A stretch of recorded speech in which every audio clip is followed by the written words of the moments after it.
निन्द्रामा आउने समस्यालाई अङ्ग्रेजीमा इन्सोम्निया भन्छ, मेडिकल टर्ममा चाहिँ इन्सोम्निया भन्छ र यो विविध कारणहरूले गर्दाखेरि हुनसक्छ।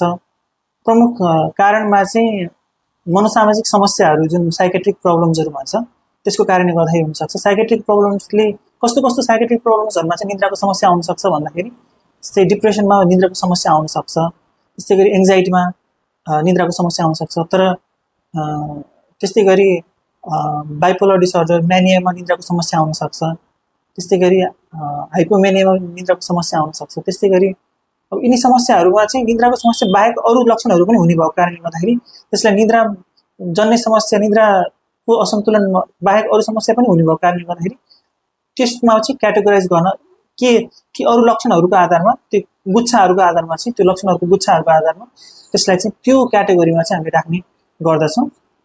त्यस्तै गरी अरू समस्याहरूमा चाहिँ सब्सटेन्स युज डिसअर्डर जस्तै नशाजन्य पदार्थहरूको सेवनको कारणले गर्दाखेरि पनि निद्रामा समस्या आउन सक्छ, जसमा स्टिमुलेन्ट्सहरू जस्तै क्याफिन भयो, कोकेन भयो जस्तै स्टिमुलेन्ट्सहरूको प्रयोगले गर्दाखेरि कहिले कहिले ह्यालुसिनोजेन्सहरू जस्तै गाँजाको प्रयोगले गर्दाखेरि पनि आउन सक्छ।